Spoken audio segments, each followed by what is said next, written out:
I sat bolt upright on the living room couch with a brass key and a folded Polaroid in my hand while Maya shook my shoulder and said, "You were talking again." Suspicion hit me before coffee or light, because the key was cold and the Polaroid had a street name printed on the back I had never seen.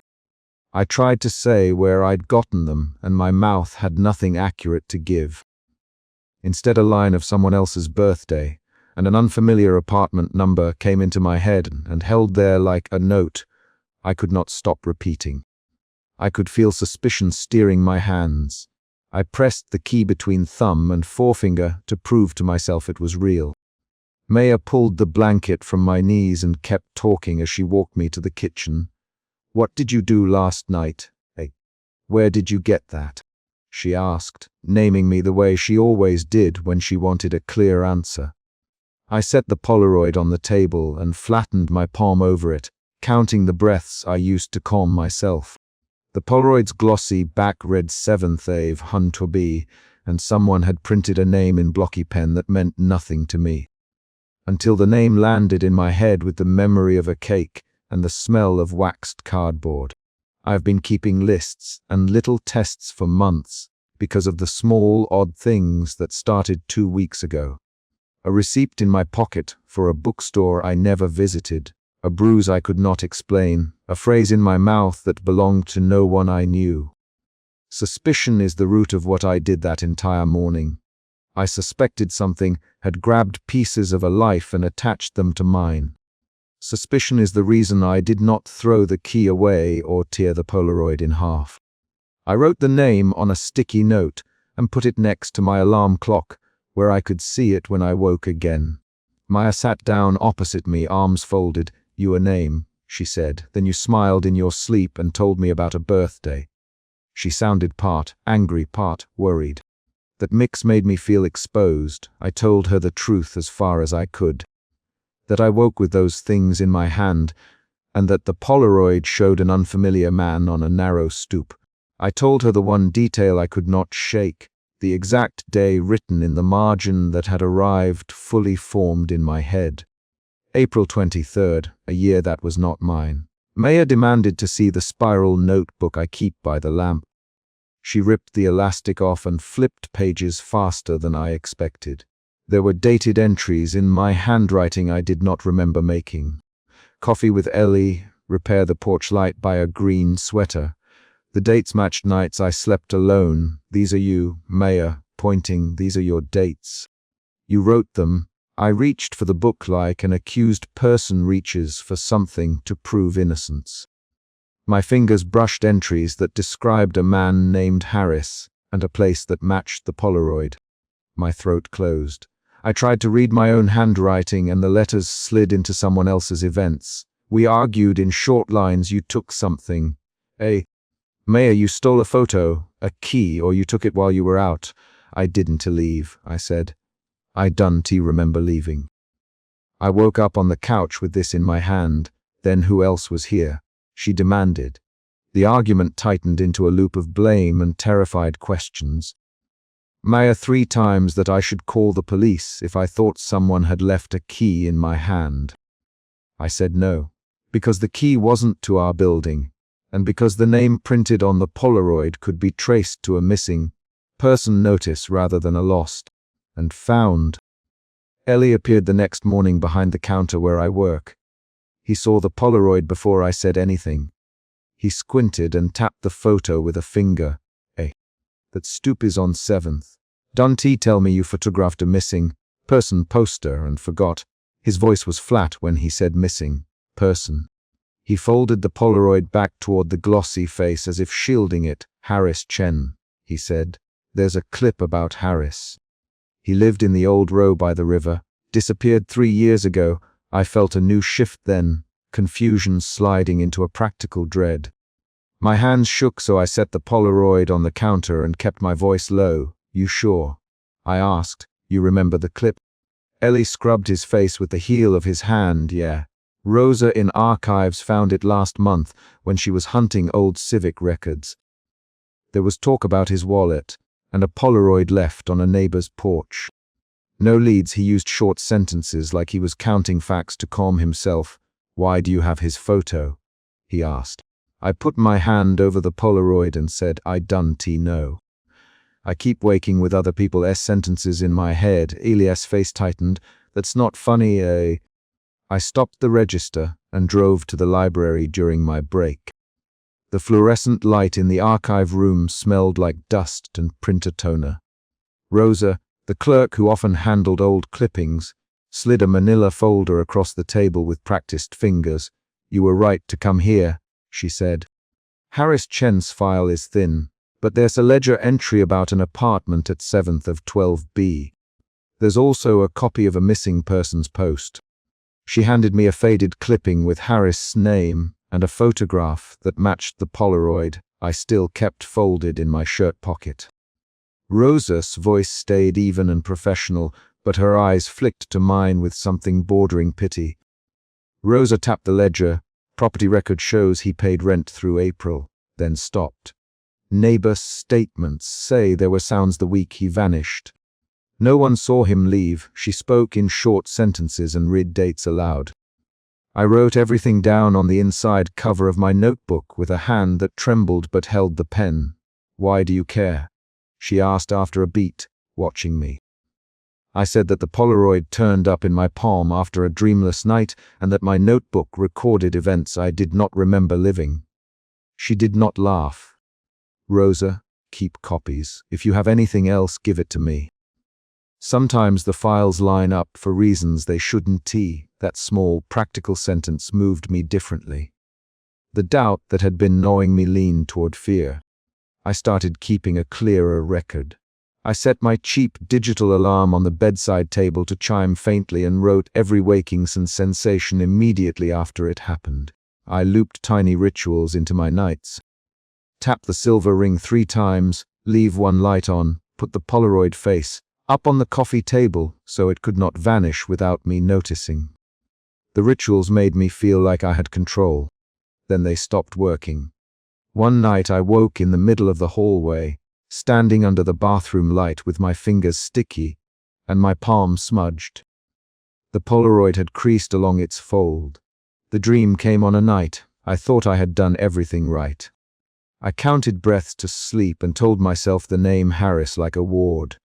The hallway in the dream was narrow, with peeling wallpaper and a single bulb that buzzed. I walked toward a door at the far end and heard the floorboard creak under someone else's shoes. The man in the Polaroid stood in that doorway with the key on a chain at his throat. He turned slowly and held my gaze for the first time, and his eyes caught light like wet glass. He, in a voice that sat behind my sternum, "Wake up where I am." Fear arrived like a physical block in my chest. I clawed at the hallway walls in the dream and woke with my knee banged on the coffee table. I lay on the rug and tasted metal and old glue. For the first time I did not have objects in my hand. The Polaroid was gone. Maya was at the doorway with her phone showing a clock and a face that read both worry and irritation. "You were thrashing again." "I thought you were choking." Her eyes landed on my palm. I opened my hand and found a damp smear I could not explain. I could not say whether I had cried or whether something else had touched me and left that mark. The uncertainty pushed my suspicion into fear. We searched the apartment. Maya moved cushions, checked the dryer, ran her fingers along bookshelf backs. "You can keep doing this, eh?" she said. "If you keep waking like this, I'm calling a doctor." "I'm serious." That exchange tightened the stakes because calling a doctor would put me into records and tests I didn't want, but hiding the events felt worse. I told Maya I would try stricter rules. Sleep sitting up, write every hour I woke, keep the Polaroid face up in the living room. She paced and then sat, folding her hands together like she was counting off options. Rosa's archive returned one small new detail the next day. A neighbor had found a Polaroid tucked under the mail slot of an adjacent building and delivered it to a community board. The Polaroid had Harris's face and a number scratched on the back that matched a service call I had in my notebook. The ledger entry read, "Service call logged by A." For porch light, April 27th, I stared at the ledger until the letters blurred and realized the dates were overlapping. My entries described fixing a porch light at an address I had never visited, and someone else had recorded a service request under my name. I called Ellie that night and asked him to come over. He arrived with his jacket on and a coffee cup that had congealed at the rim. "You look like you haven't slept," he said, then sat and pushed the Polaroid toward me without asking, "Do you remember this stoop?" he asked. I explained the dream where the man told me to wake up where he was. Ellie's jaw tightened. "That is messed up. If that voice is telling you to go there, that's not a dream asking to be noticed. It's commanding. You have to be careful." He used the word commanding and then retracted like he had said too much. "Who's Harris to you?" he asked. I told Ellie the name in my head had the texture of a lived birthday, specific and sensory, the taste of waxed cardboard when someone opens a pack of candles, a cat somewhere nearby, the creak of a particular chair. I showed him the notebook pages where I had dated and timed small actions. He read aloud the entries and then met my eyes. "This is not random, Ellie. You need to let me help you track this." The offer felt like permission and like a risk at once. I agreed because the alternative, living alone with the uncertainty, was worse. That night I set the Polaroid face down and put the brass key under the lampshade. I recorded the arrangement with my phone and left the file in a folder labeled proof. I texted Ellie a copy and told Maya their names and the times I planned to sleep. I set 2 alarms, one in my room and one in the living room. Then I sat on the couch and waited for sleep the way someone waits for an appointment, with a forced calm that dissolves under the first sudden sound. The dream arrived again, thicker and closer. The hallway had the same damp smell of old wood. This time the man moved without hesitation.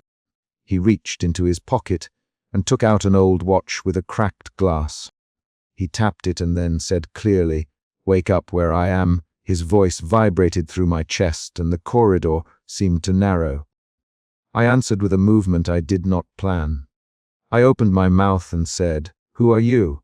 His eyes sharpened as if he had been waiting for that question. He did not give a name. He nodded toward the pocket where a folded Polaroid slid into view. He held it out like an offering and a threat. I woke on the floor again with a new bruise on my forearm and the Polaroid on the kitchen table, face up. I ran my palm across the image and felt the raised emulsion where the photo had been folded and smoothed repeatedly. Maya stood over me with her arms crossed. "I saw you walk in your sleep toward the door," she said. "You had a pace like someone following instructions." Her voice was short. "You looked like you were trying to get out." The next afternoon at the library, Rosa found an old tenant ledger with a notation that changed everything. A neighbor had written a short line beside Harris Chen's name that mentioned seeing a man who looked like he was leaving his apartment at odd hours, but always carrying a brass key on a chain. The neighbor's tone, recorded in the ledger as a thin letter clipped to the file, suggested not forgetfulness but a deliberate caution. Rosa read the sentence aloud, and in that instant my sense of separation from Harris collapsed a fraction. The ledger tied my odd entries to his life in a specific way. Not only was his Polaroid in my hand, but someone knew him as a person who left at strange times with a key. A twist arrived 2 days later.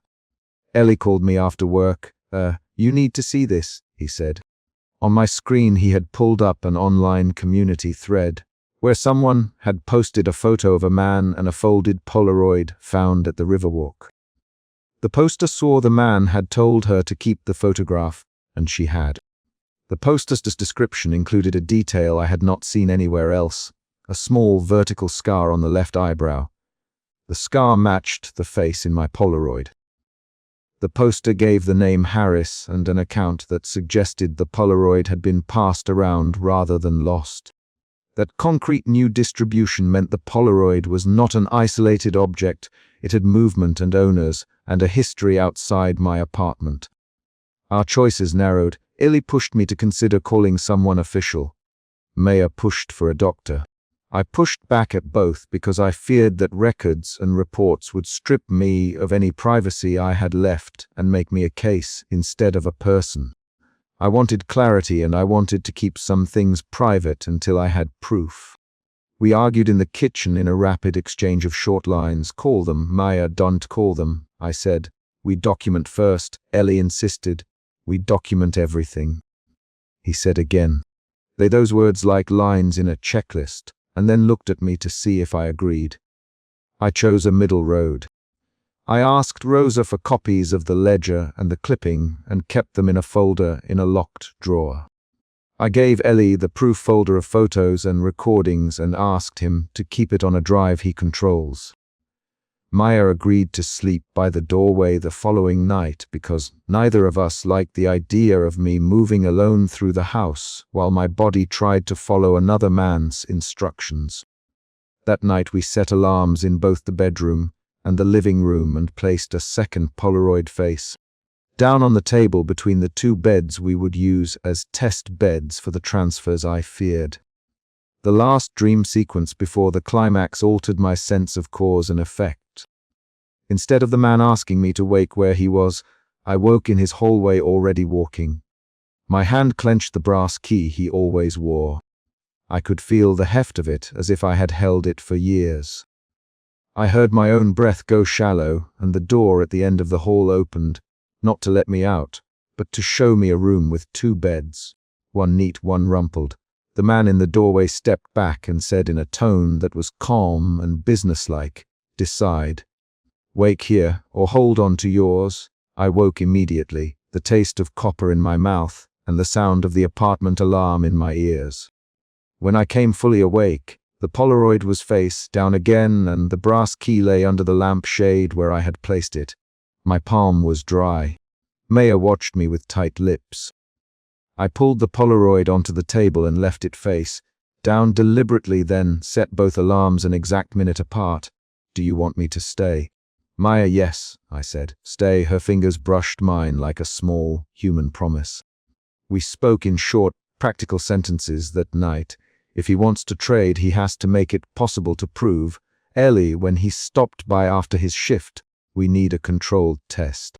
If something happens, you need witnesses and logs. Rosa left copies of the ledger and a small printed photo of Harris for us to use as cross-reference. Her presence was minimal but precise. She insisted we record times and locations and leave nothing to memory alone. I felt a shift from fear to a brittle resolve, because the documents made the problem something we could work against rather than only a private terror. I lay down with the Polaroid face down on the table, the key under the lamp, and my phone recording video in low light. The alarms hummed like two metronomes. I set the cheap silver ring on my finger and tapped it 3 times for old rituals. Maya shut the living room light and sat by the doorway where she could see both beds. I counted breaths and let the dark make me small. The fear was present in my hands, my jaw clenched against it. The Polaroid face down felt like a decision I had not yet made but would have to make soon. The chapter ends with the practical act we all agreed on. I lifted the alarm faceplate and set both devices to ring at the same minute. Then put the Polaroid back on the table with the glossy side down and the folded edge toward me. Maya my name once and then left the room to sit by the hallway where she could watch. The preparation was a public smallness. 2 alarms, 1 face-down photo, a key hidden but near, witnesses with copies of ledger pages, and a single recording rolling on my phone. I lay down and closed my eyes waiting for whichever life arrived first. Emotion route. Suspicion propelled me to gather evidence before I made any choice and motivated every small action and test throughout the night. Emotion shifts occurred repeatedly. Suspicion moved into doubt when the ledger entries matched my handwriting. Doubt shifted into fear after the dream told me to wake where the man was, and fear shifted back into brittle resolve when Rosa and Ellie provided paperwork and a plan. I showed those shifts through my hands, tapping the ring, writing entries, setting alarms, rather than naming how I felt. The chapter resolves the immediate mini-conflict. We documented the Polaroid, we confirmed outside corroboration, and we set a watched experiment to test whether the continuity transfer would repeat. The decision to sleep with cameras, witnesses, and double alarms is a concrete, situational end. Either the man's instruction will produce a visible transfer with evidence, or it will fail and give us new clues. Maya sat by the doorway watching. Ellie kept a copy of the proof folder off-site. Rosa promised to keep the ledger copies and to call if she found anything else. I turned off the light and listened to the 2 alarms ticking toward the minute they must ring. Feeling the key under the lamp like an accusation and a possible bargaining chip. The Polaroid lay face down and the recording rolled. One of those 2 beds would wake first, and we would know more. I woke with something hard in my palm and Maya shouting my name at the foot of the bed. Suspicion hit me first. A muscle that pulled at my jaw and made me check every surface for tampering. The brass key lay cold against my skin. The Polaroid was folded so the image was hidden. Maya grabbed my shoulder and said, "What is that? Where did you get it?" Her voice cut the room into pieces that required answers. I said, "I don't know," and the sentence tasted thin because I did not know which life those objects belonged to. I had spent the week cataloging wrong mornings. I kept a small spiral notebook by the alarm clock and dated every dream with 2 lines. What I saw, what I touched. The notebook sat open on the bedside table now under the alarm clock's dull red numbers. I flattened the Polaroid with my thumb. The back had handwriting, a street name I had never walked. Maya leaned over the nightstand. "You were talking again," she said. Using the tone she used when I described nightmares, "You were mouthing words in your sleep." I turned the key in my fingers until the cold warmed. I woke with it in my hand. I said, "It was under my pillow this time." She studied the Polaroid and pinched the bridge of her nose, she said, and used my name in a way that made me feel under a microscope. "This isn't a joke. Where did you find it?"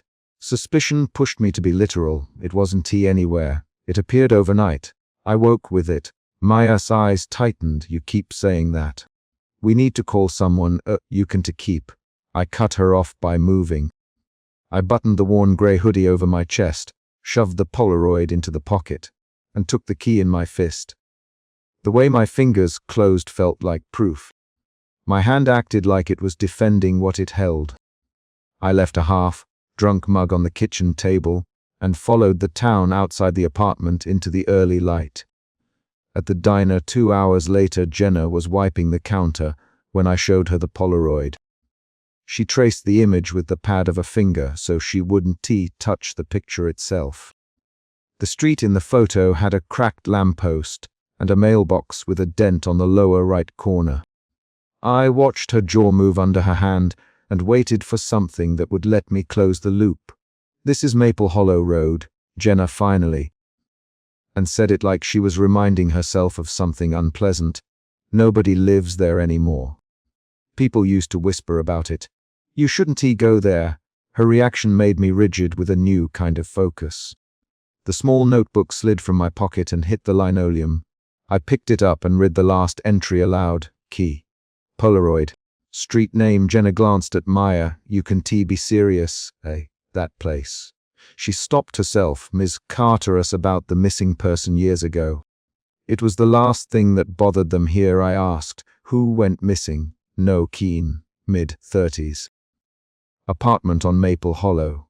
He vanished around 3 in the morning. They opened minutes later like nothing happened." People stopped talking. The sentence landed with a clatter. My hand tightened on the key until the cheap ring I wore clicked against my knuckles. I felt defiant in a narrow way, a decision forming to prove or disprove what I was carrying. I told Jenna, "Where can I find records?" She, "Ms. Carter in records. She'll pull town phones, old cases. But she doesn't like people poking in the past." I pushed the waiting chair away and left with the Polaroid folded into my palm.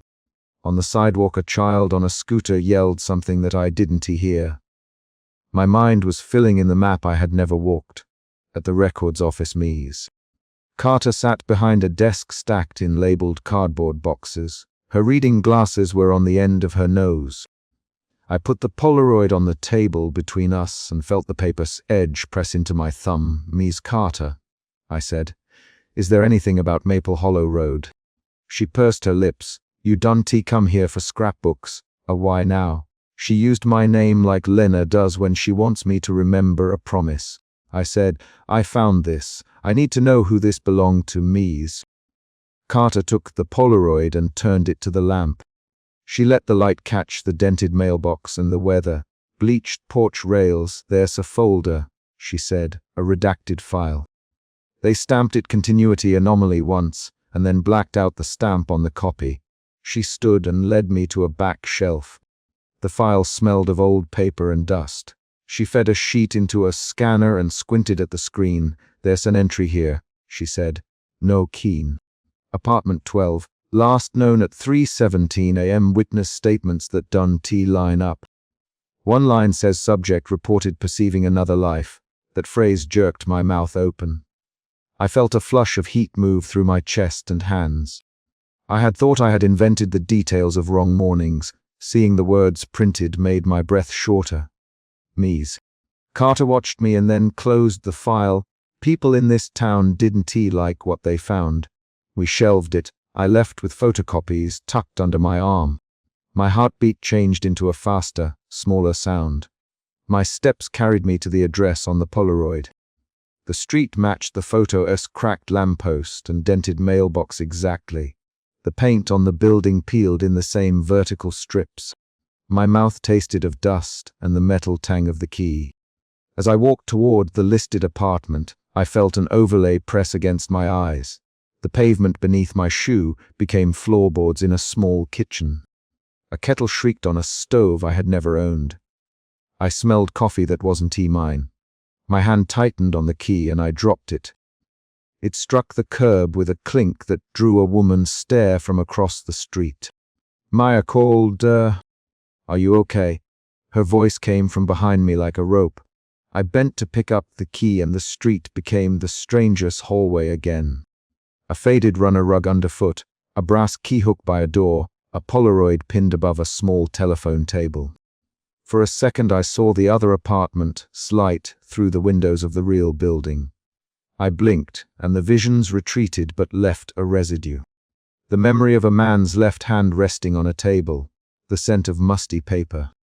I felt fear in my chest that translated into a concrete action. I pressed my thumb against the cheap silver ring on my right hand until the skin whitened. Maya reached for my shoulder and I pulled away. Don't stand there, she said, you reshaking. Tell me exactly what you saw. I forced the words into small pieces, a kitchen, a kettle. A man left his hand on a table. A Polaroid above a phone, that's the photo, Maya. Do you want me to call someone? A doctor? I said, no, not yet. I want to know about this address first. At the apartment door, I found a stairwell lamp with a pull chain. The bulb flickered on the first click. A smell came from inside the hallway. Damp wood and old paper. The same smell that clung to the other when I dreamt him. I thumbed the key and found the apartment number, etched faintly into the brass. 12. I told myself not to go in. I told myself that tomorrow we could let Ms. Carter file a request, that we could sleep and separate the wrong mornings from our real ones. But the key had a fit of cold that traveled from my palm into my wrist. I stepped forward. We pushed into the reading room of the library because I thought a public place would anchor me. Ms. Carter came with us. The lamp on the table made a small circle of white. I set the Polaroid under its light and watched the grain. The other appeared inside the image to my sight first like a reflection. A wide, set gaze across a narrow room. He was looking directly out of the photograph, and then he looked through the photograph at me. I felt my knees give, and then I convulsed. People in the reading room moved toward me. Ms. Carter's voice snapped orders. Maya's hand was at the back of my neck. I kept my eyes on the Polaroid and the man in it. He tilted his head like he was considering whether I was a tool or a threat. When he met my gaze, his expression didn't change. Then his mouth formed a phrase I could hear as sound, but I felt it press in my chest like a physical instruction. I creaked back on my heels and hit the table. Someone called an ambulance. An onlooker reached for my arm to steady me. My mouth tasted of copper. I tried to tell them that the man in the photo had looked at me, that his look had been a command, but the words came out thin and jerky. Maya kept saying, breathe, breathe. Tell them your name. I swallowed and forced my fingers to close around the Polaroid. It felt like a hot coal suddenly. My breathing mattered. I heard an archivist's chair scrape as Mr. Carter pulled out a folded sheet and pushed it into my jacket pocket while a paramedic checked my pulse. Later, on the library steps, Ms. Carter and Maya argued in a rapid exchange that had the sharp rhythm of people deciding what to protect. We call a doctor. Maya, we done call physicians for this. Ms. Carter, we file. We trace. You don't broadcast it. I am calling someone. Maya snap don't Maya, I said. My voice cut through them and made them freeze. Don't call anyone yet. Give me 1 hour to look at the address. Maya stared at me like I had split into two. 1 hour. You just collapsed in the library, I said. I know what I just did. Give me 1 hour. If I am wrong, we call whoever you want. If I am right, I need to follow this tonight, she sighed and then said, Fine. 1 hour. But you promise to come back. Promise me. I put my hand flat over my heart and said, I promise. She left to call the number on her phone with fingers that trembled. Ms. Carter rubbed the bridge of her nose and then said, Take the file copy. Don't let anyone else see it. I walked back to the address under the late light. The town's streetlights shivered in the wind. The building matched the Polaroid in a way that made my skin prickle. A narrow front stoop, the mailbox dent on the lower right, a stair banister with a chip near the third post. I stood at the foot of the steps and counted heartbeats to keep my hands from doing what my head wanted. I reached the apartment door at 3:17 m. because the copy of the file said that was the time the earlier event centered on. The knob was warm from the day's sun, which made no sense in the middle of the night, and the door was cracked inward by an inch. I could see dim light leak through the gap.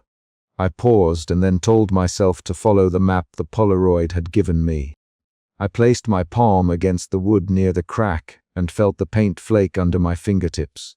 A sound came from inside that was not a human voice. A scraping, a low mechanical tick like an old watch trying to reset. I pressed my ear to the door and heard it clearer. It matched the metallic scent that clung to the other in the small number of dreams where he had moved. My thumb found the key in my pocket and fit it to the lock with a half turn. The action was precise. I counted the tension in my forearm and set the ring on my finger like a checkpoint. Every small motion felt like negotiation between who I was and whatever the Polaroid wanted me to become. At the top of the stairs, a floorboard creaked. The movement inside the apartment shifted into a human motion. I put my hand on the knob. The metal was cool and had a faint, oily smear in a crescent shape where someone once rested their thumb. I braced and began to turn. The decision was a steady motion. My fingers tightened. That is where I stopped for a full breath and listened for any sign that would tip me either way. The door moved 2 inches and a shadow crossed to the inside. The apartment held a sound like someone turning a page very slowly. My palm felt the shape of the key as it caught in the lock. The building hummed with the same low analog pressure that followed the other in my dreams. My hand tightened on the knob and the chapter closed with my palm in motion and movement registering inside the dark beyond the threshold. Emotion root. Suspicion emotion shifts. Suspicion defiance fear resolve. Maya shoved me into the kitchen before I could stand properly, and the other sat at the table with my cheap silver ring in his fingers. Suspicion tightened my jaw the moment the ring flashed under the overhead bulb. I reached without thinking, and my hand knocked a coffee cup that trembled and stopped, brown breath clinging to porcelain, Why is he here? Maya demanded. Her voice hit the tile like a thrown coin. Suspicion drove my movements. I stepped toward him because I needed a physical explanation, something I could lift and set down. The other put the ring on the table and folded the Polaroid with deliberate, slow fingers so the image stayed hidden from both of us. He did not look up when Maya, "Give it back. Give it back right now." His shoulders moved a fraction. He kept the same unhurried posture I had seen in my dreams. I heard Jenna on the stairwell before I saw her. She jammed the door hard and said, "I saw someone who looked like a..." Leaving with a black notebook at 3:17, her words landed between us like a report card I had not wanted to open. Suspicion shifted under my skin into a sharper, hotter fear as the brass key, folded Polaroid, and now the ring sat on the table like accusations. I tried to speak, but my mouth filled with the sound of the ring against the table. I said, "That ring is mine." My voice came out flat and too loud. The other smiled without humor and slid the Polaroid toward me with his index finger. Maya grabbed the photo and hesitated as if the paper itself might bite her. She smoothed it and then turned it so I could see a corner of the image. A shelf with a chipped ceramic mug I keep in my kitchen. The mug with the hairline crack at the rim that I always put on the second shelf. I did not say anything. I recognized the mug because I had fixed that crack with clear tape once, and the tape was still faintly visible in the picture. "Where did you get this?" Maya demanded, now sharp and small. "Who are you?" She my name twice, as if she were checking whether I was still inside it. The other, "I keep things that belong to you." His voice moved in the room the way a clock moves. Steady, patient, insistent. My chest hurt in a way I could name, H from being winded, but I could not yet place the fear behind it. Jenna crossed her arms. "You left at 3:17, she said. "I watched you pass the landing heading for the street with a black notebook." She looked at me and then at the other, and her eyes widened when she recognized the ring on the table. That was the second external confirmation in one night that the overlap had started making things happen outside my bedroom. I had woken with a key and a Polaroid twice before. Now someone else had seen me walking out of my building. The kitchen light hummed. The cheap alarm clock on my counter showed 3:24 in small red digits. The digits were a thing I kept in the world to mark continuity. They were a habit I used to prove I had woken from a dream into the same life. Maya reached for the ring and then hesitated, fingers crooked like someone trying not to touch a wound. "Tell me this is some kind of prank," she said.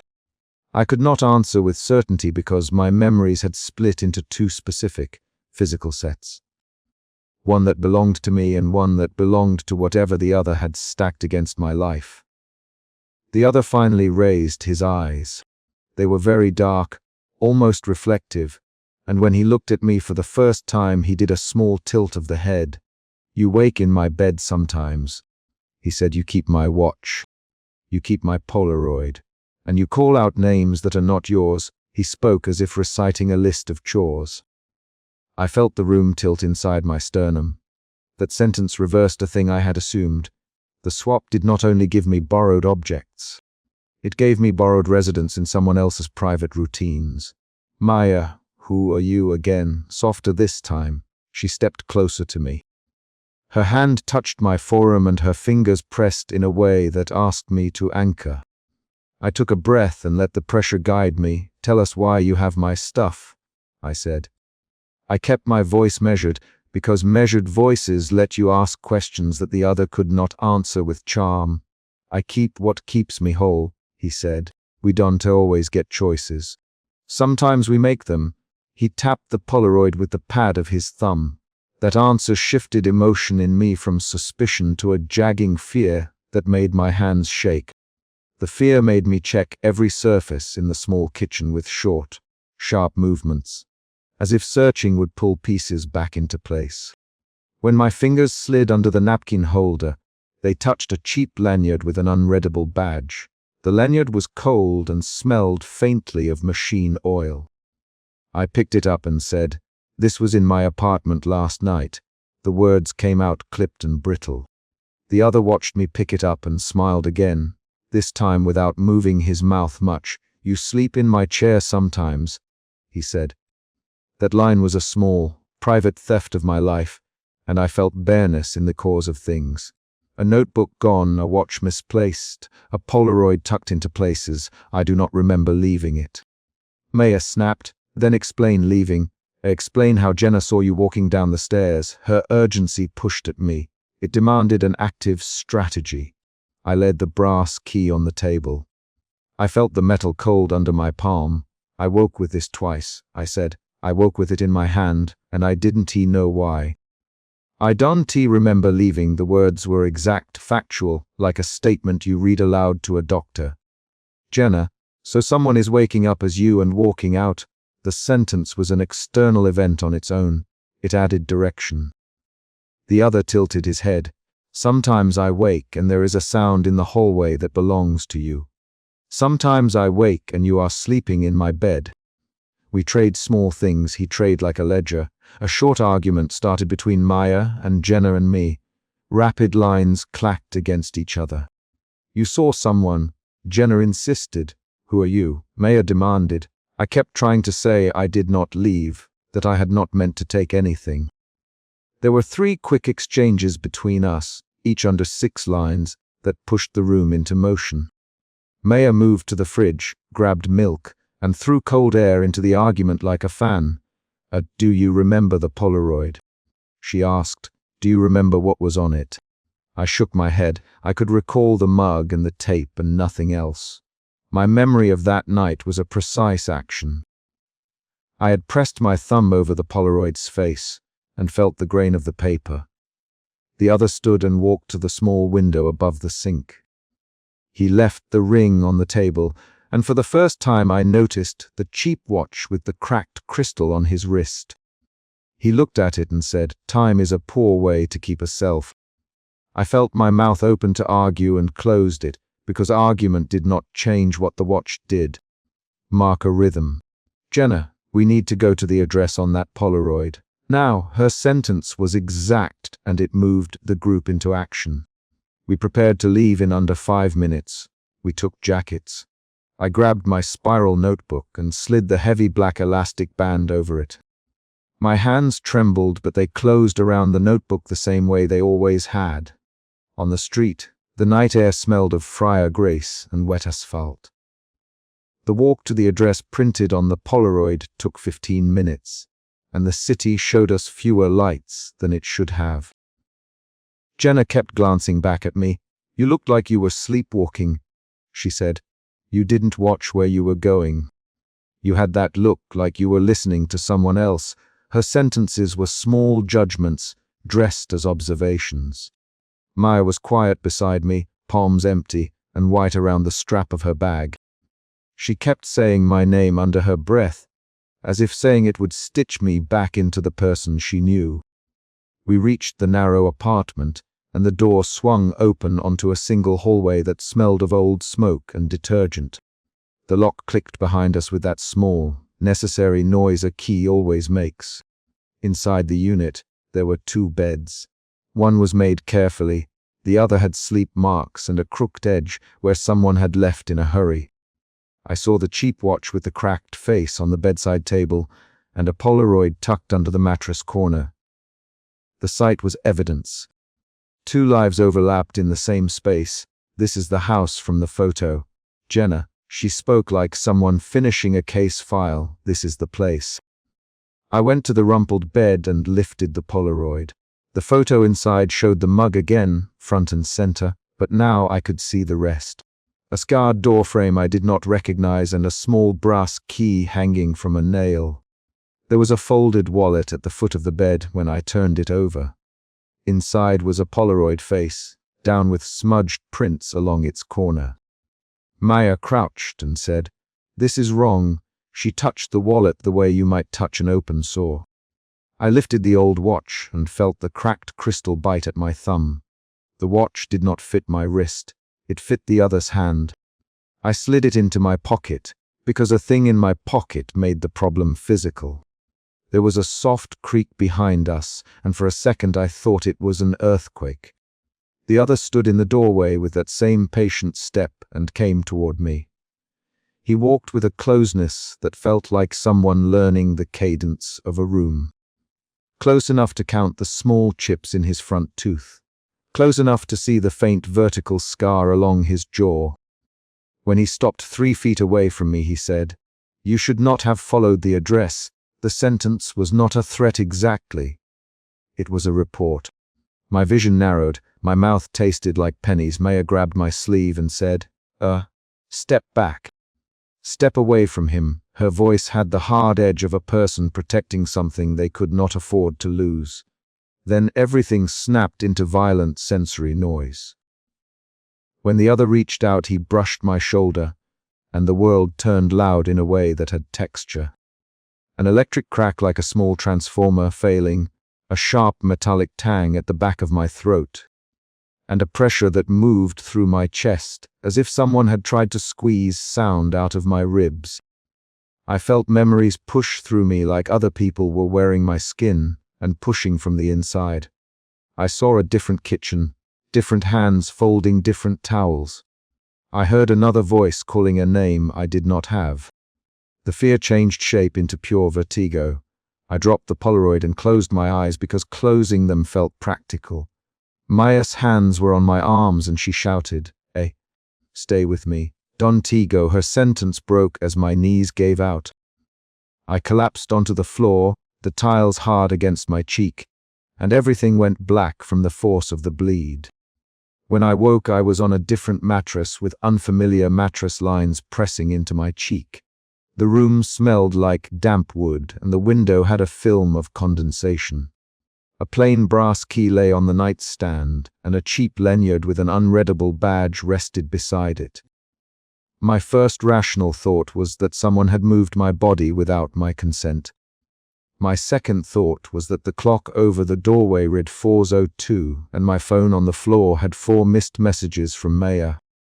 I fumbled for the phone and swiped open the messages. "Answer me, where are you?" Maya had written. The timestamps showed a steady line of panicked minutes. I sat up and discovered my pockets held items I recognized from the other's apartment. An old watch, a folded Polaroid, a tiny brass key. My hands were cramped from sleeping in another pattern. Panic reached into my throat and grew into a different sound. A small, dry laugh that left a taste like metal. Then my phone rang. The caller had read, "Druzhta Patel." I answered with the breath already in my mouth. "Hello." Druzhta Patel's voice was distant and clinical. Are you coherent? We recorded an anomaly near your building last night. You may have been involved. Do you have the key?" The call was like a monitor beep made human. "Who is watching us?" I asked. "Druzhta Patel. We are monitoring for cross-instance continuity. If you have items that belong to other registrants, keep them intact. Do not destroy Polaroids or keys. Lock the doors. We will send guidance." The sentence reframed the event. It changed it from a private terror into something observed by other people who catalogued these exchanges. When the call ended, I felt a shift again. Suspicion had become fear, and fear was now bending toward a cold clarity. This was not random theft. It was a pattern transfer with rules I did not yet know. I wrote that sentence in my spiral notebook because writing makes rules legible. Do not destroy Polaroids or keys. Keep items intact. Contact registered monitor. Writing made a small map in a room that otherwise felt like a smudge. I read Druzhta Patel's last voicemail. His voice had a taste of controlled pity. "If you are able, record a log, state time, objects, and any physical sensations. Keep that log with the associated Polaroid. We will match cases." I paused the recording and then pressed play. My voice filled the cramped room back to me. Measured small pauses where breath needed to be drawn. I said, I woke in a different bed at 4:02. I have a brass key, a cracked watch, and a folded Polaroid. I experienced a sensory bleed and lost consciousness in a different apartment. Maya reports I collapsed. I kept the sentences short. After I saved the file, I found the Polaroid and unfolded it. This time the face showed more than a mug and a doorframe. It showed a calendar marked on the 29th with a small red circle, and the name Maya written in a hand I recognized from a note pinned to her fridge. Seeing Maya's name on the photo changed the problem from theft into evidence that the other had access to our private lives in ways that crossed boundaries I did not understand. I walked the apartment like someone cataloging another person's life. The cheap lanyard had an unreadable ID with a barcode I could not scan. The wallet contained a folded note with a name I did not know and the number 3 written in the corner. When I checked the stool next to the bed, I found a spiral notebook filled with neat handwriting, appointments, grocery lists, a grocery list with a crossed-out item. Tape for mug. My notebook and his notebook sat side by side like a before and after. I felt a slow shift in my chest again. Initially I had moved from suspicion into fear. Now fear was mutating into a hard practicality. I made decisions with the briskness of someone setting a fire break. I called Maya back and let it go straight to voicemail. I recorded a short message. Maya, do not come here. Check the back of the Polaroid for an address and leave it with Jenna. Do not touch the brass key. I spoke each instruction like a command. I stopped the message before I said whatever would bring her back into that dark corridor of overlap. Later that morning, Jenna arrived with coffee and a face like a person who had been reading hospital charts. We should tell Dra. Patel everything, she said. We should hand him the watch and the Polaroid. We'll be useful. Her voice had the busy edge of someone who wants to be useful because usefulness stops fear. Maya paced the small living room and then sat down and breathed through the palms of her hands. Her nails left small crescents in her skin. Whatever you decide, I'm with you. I want to let you go alone into something that could take you. The sentence was a promise anchored in action. We argued for 20 minutes about contacting Dra. Patel in person, about whether giving up the objects could anchor us differently, about whether handing something over would make it worse. Our argument moved back and forth in quick exchanges. Jenna, we need evidence, the watch, the Polaroid, the key. Dra. Patel will know what to do. Maya, what if he takes you? What if he studies you and we never see you again? I listened and then said, if we hide them, the swap continues uncontrolled. If we give them up, there is a chance of containment. Decide, my voice cut across them both. The decision landed like a weight. We bundled the watch, the brass key, and the Polaroid into a small manila envelope and drove to the clinic where Dra. Patel recorded most of his monitoring calls. At the clinic the air smelled of antiseptic and cold coffee. Dra. Patel stood behind a desk with a tablet in his hand and did not look surprised to see us. You followed the address. He said, good. Bring the items here. We will log them. He took the envelope and slid the objects into a small lockbox with rubber gloves. His gestures were precise, like someone handling delicate evidence. Mr. Patel explained a registry we had not known existed. A list of instances where 2 lives overlapped and objects shifted between them, monitored by a group that tracked continuity breaches. Most cases stabilize within 48 hours if artifacts are controlled and not traded. Some require containment. We'll begin with observation. His words were a clinical promise. Maya, what happens to the person who wakes elsewhere? Dr. Patel did not look at her when he answered. Sometimes they return. Sometimes continuity consolidates around one life. We cannot predict. The sentence left a gap where a moral choice might be. That night I wrote a confessional log in the spiral notebook with measured handwriting and practical rules. I wrote, Rule 1. If you find something that is not yours, place it where you found it and do not destroy it. Rule 2. If you wake in a place that is not yours, record time and objects and call the registered monitor immediately. Rule 3. Never follow an address alone. I wrote the rules like instructions for a machine because they needed to be precise. Emotion shifted again while I wrote. The fear that had driven me into frantic searches settled into a quiet, resolute resignation. Resignation did not mean acceptance. It meant I could plan. I recorded the voice log Juta Patel requested and sealed it with the Polaroid inside the manila envelope. I left a copy in the mailbox for Jenna and slid a folded note under Maya's apartment door with the instructions she would need to keep us both safe. When I pressed the notebook shut, I felt a strange lightness, as if naming the rules reduced the number of ways I could be surprised. The next day the registry told us to wait.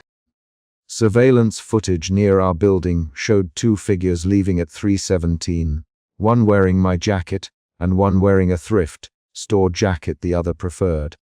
The footage proved two things. The swaps produced physical actors, and the other had been observed making choices that matched items from my life.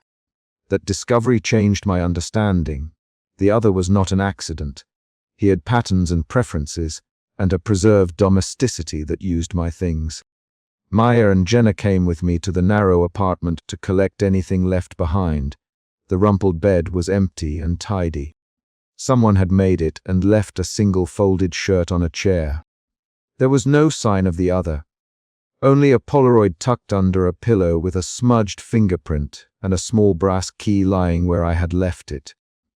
I picked up the key and felt the weight of a decision. Do I lock this door to keep the other out, or do I keep this key as evidence of him having been here? I chose evidence. Back in my apartment, I placed the key in a labeled envelope and dated it.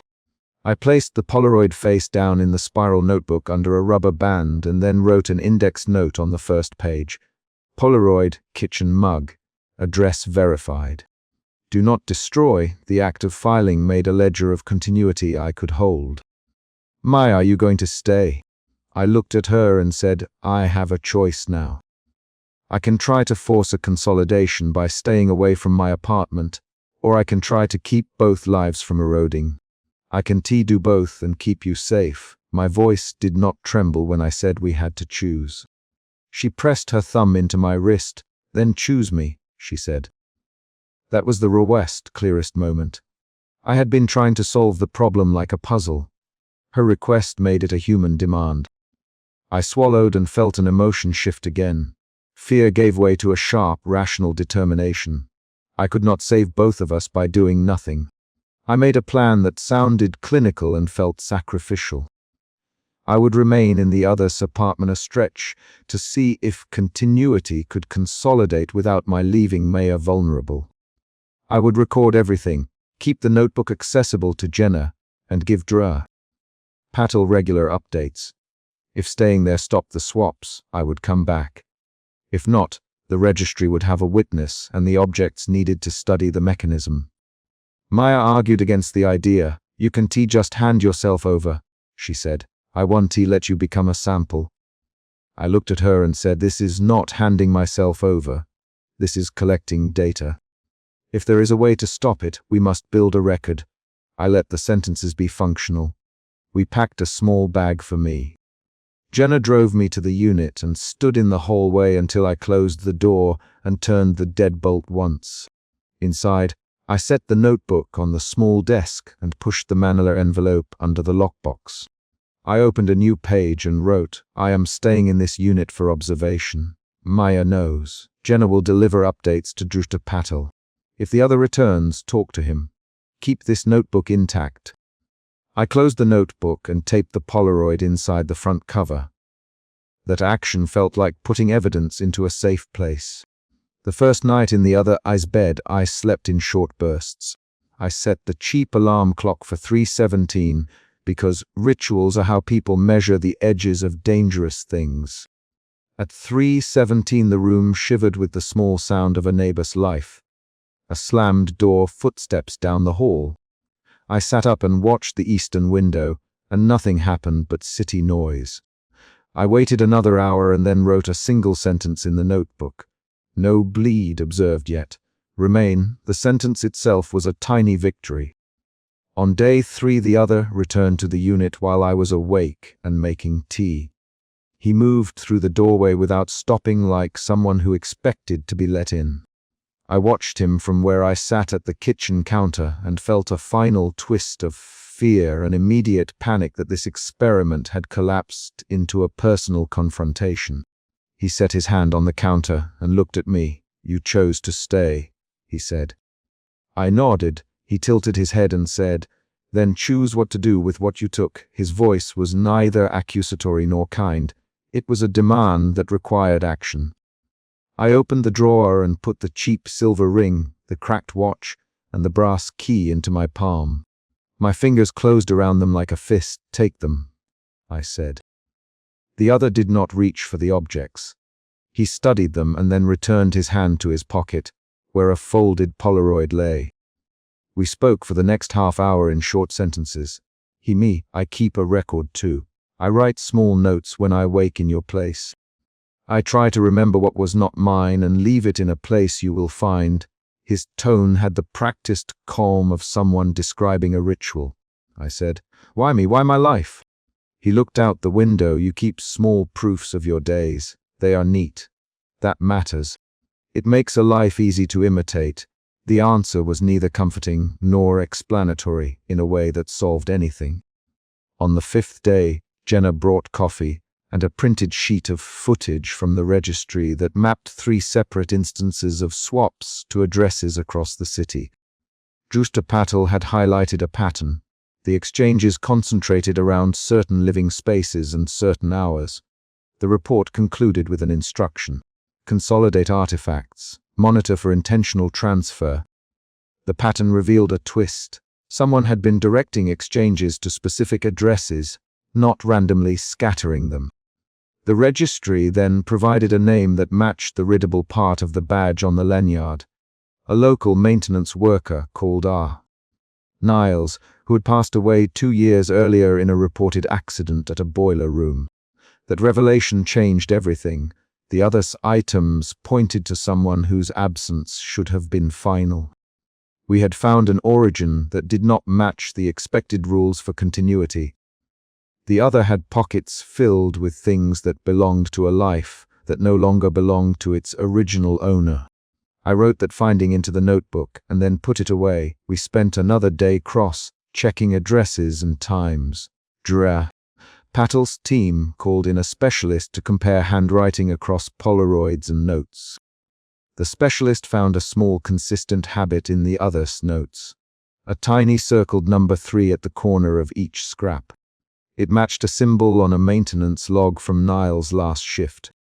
The twist meant we had to decide whether this was a ghost of paper records or a human scale pattern of someone using memory as currency.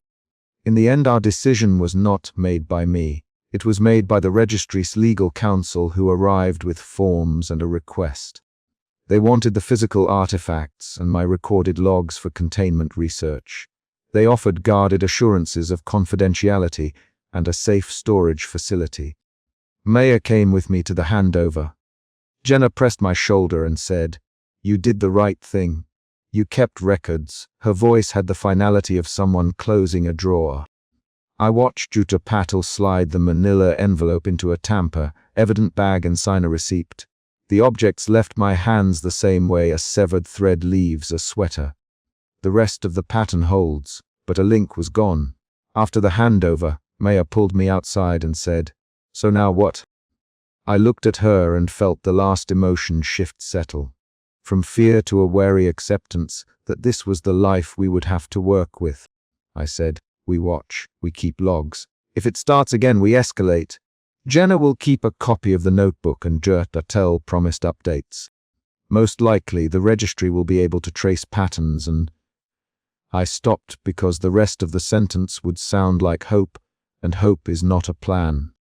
At home that evening, I recorded a final survivor entry in the spiral notebook and tucked it into the manila envelope I had kept for copies. I wrote in short, measurable lines. I chose to keep records. I handed artifacts to registry. If you find this notebook, follow rules exactly. Do not destroy Polaroids. Do not keep keys on your person. Contact registry with timestamps. I closed the notebook and left it on the small desk. The cheap alarm clock at my bedside read 3:17 and I set it for the next night. Maya sat beside me and placed her palm over my hand. We lost pieces. But we didn't lose each other. The sentence was not an ending, but it was a decision of how we would live with the loss. I pressed my thumb into the cheap silver ring Jenna had left earlier in the clinic's evidence box and let the metal cool me down. The doorbell rang once, hard and unexpected. Maya started, and then I stood and walked to the door. I opened it a crack and saw Jenna on the stoop with a white envelope and a face that had held a day's worth of decisions. She handed me the envelope and said, "Dr. Patel me to give you this if registry wanted more time. He to keep it sealed unless it becomes necessary." Her voice was low and firm. I took the envelope and felt the weight of procedure inside it. I looked at Maya and then at Jenna, and then turned the envelope over in my hands. I slid it into the front of the spiral notebook under the rubber band and closed the cover. I said, "We keep it sealed, we keep records. If it happens again, we follow the rules." Maya nodded and then stepped closer and kissed my temple. It was a small contact, precise and human. I turned the alarm clock to 3:17 and set it beside the notebook. I sat on the edge of the bed and wrote one final line in the journal. "Do not open this envelope unless the bleed returns." I underlined the instruction twice. I closed the notebook and set it in the drawer. Then I padded to the front door and turned the deadbolt once. The click was concrete and resolute. Outside, the city continued with its indifferent traffic and distant sirens. Inside, the manila envelope lay sealed in a drawer with the rules, the logs, and the Polaroid I had kept as a counterproof. I lay down and pressed my face into the pillow and felt my breath slow to a steady count. Maya's hand found mine and held on. I did not sleep for long periods that night. When I finally surrendered to fatigue, I dreamed of a dark hallway and the number 3 written on a maintenance log. I woke before dawn with my cheeks wet from a single tear. I opened my notebook and wrote one last procedural line for anyone who might read it. "If you must decide between 2 lives, choose the one you can protect." I closed the notebook, clipped the rubber band tight, and slid the sealed envelope under the mattress. Morning came with raw light and a small, ordinary sound. Someone on the stair landing dropping a box, then footsteps. Jenna texted 3 short words. They logged it. I read the message and set the phone down. I had closure in the form of ledger entries, in the registry's receipt, and in the physical act of handing over artifacts. I had a plan anchored to rules and friends who would follow them. I turned the cheap alarm clock face down and felt the weight of decision in my hands like a physical thing I could move through the day. I did not know if the swaps would stop forever. I only knew that we had acted, we had recorded, we had handed over evidence, we had written rules. My final recorded action before I left the apartment to meet Jenna and Maya for coffee was to lock the drawer with the remaining research envelope and turn the key twice. When I closed the door behind me, I did not look back. The deadbolt clicked once more, and the sound was the last concrete beat of the chapter.